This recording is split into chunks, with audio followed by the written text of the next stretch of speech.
तो यहाँ मोहम्मदपुर में आपका आगमन हुआ है, एक पीड़ित परिवार है, क्या कहना चाहेंगे? कहना यही चाहता हूँ कि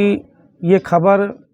पिछले दिनों से जो सुनने को मिली है और आज मैं आकर देख भी रहा हूँ और मीडिया के माध्यम से पेपरों में जो खबर मैंने पढ़ी थी, क्योंकि मैं उस समय यहाँ मौके पे था नहीं, बाहर था, तो रात में मेरी वापसी हुई है और आने के बाद हमने मीडिया के लोगों को, आपके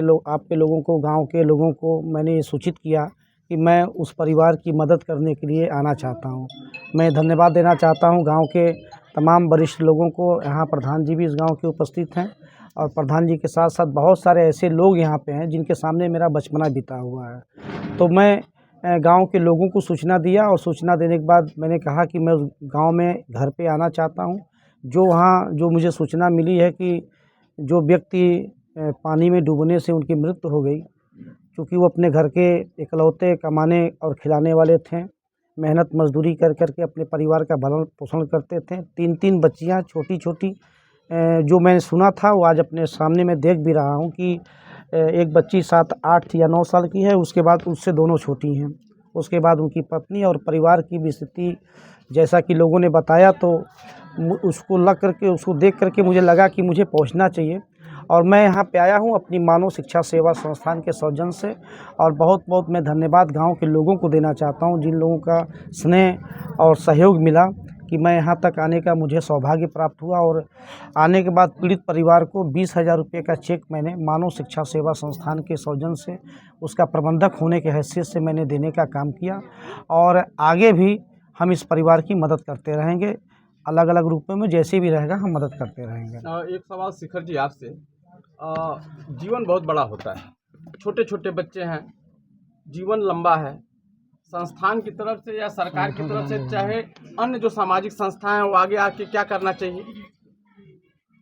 सबसे पहले तो आप सभी पत्रकार बंधुओं को बहुत बहुत धन्यवाद, जो आप सभी लोग यहाँ इस तिहा मोहम्मदपुर गांव में उपस्थित हुए।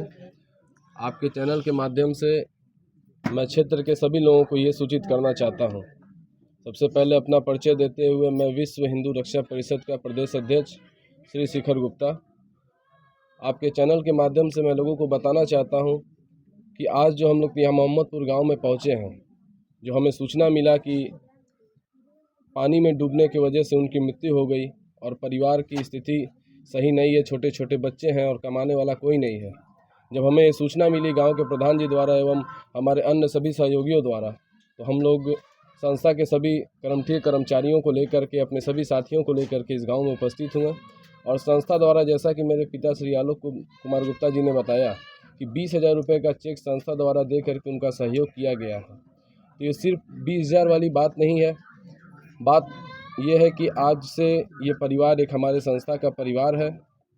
यह हमारा एक परिवार है और इस परिवार में आगे किसी भी तरह की कोई भी दिक्कत परेशानी होती, कहीं पे भी इनको हमारी ज़रूरत होती है, तो एक भाई एक बेटे की तौर पे हमें फ़ोन करके या किसी भी तरीके से सूचना दें, हम बढ़ चढ़ कर इनके दुख में हिस्सा लेंगे और इनको सेवा करने का काम करेंगे।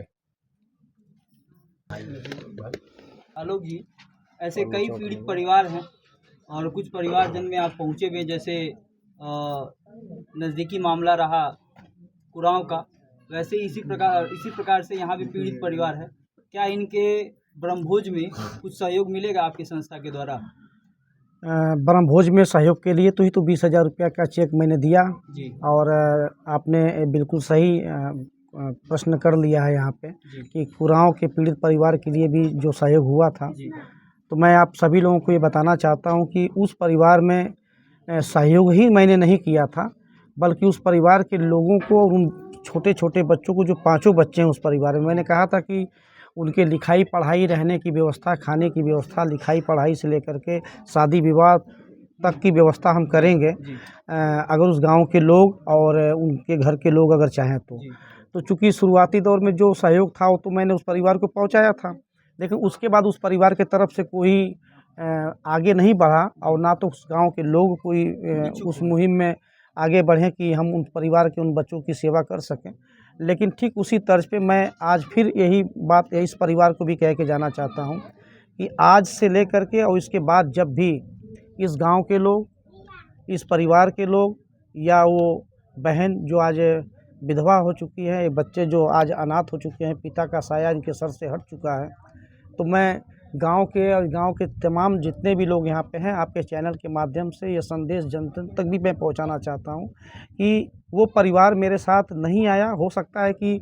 मेरे आगे बढ़ने से बहुत सारे लोगों ने वहाँ मदद की थी, तो मदद इस लायक हो गया हो कि मेरी ज़रूरत अब न हो उन लोगों को, हो सकता है। तो उस तरीके से मैं अपील करना चाहता हूँ आपके माध्यम से कि इस क्षेत्र में नेता भी हैं, अभिनेता भी हैं, इस क्षेत्र में पैसे वाले भी हैं और बिजनेसमैन भी हैं। इस क्षेत्र में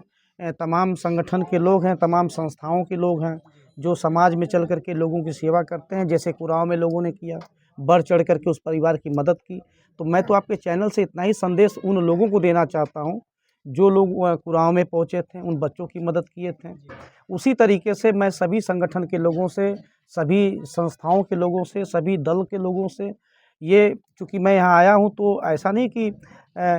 मैं किसी व्यक्ति विशेष दल से मैं आया हूँ। मैं तो एक सामाजिक संगठन का प्रबंधक होने की हैसियत से मैं यहाँ पे आया हूँ और यही हैसियत लेकर के मैं कुराव के उस सिधुआ पार चौराहे पे भी मैं गया था।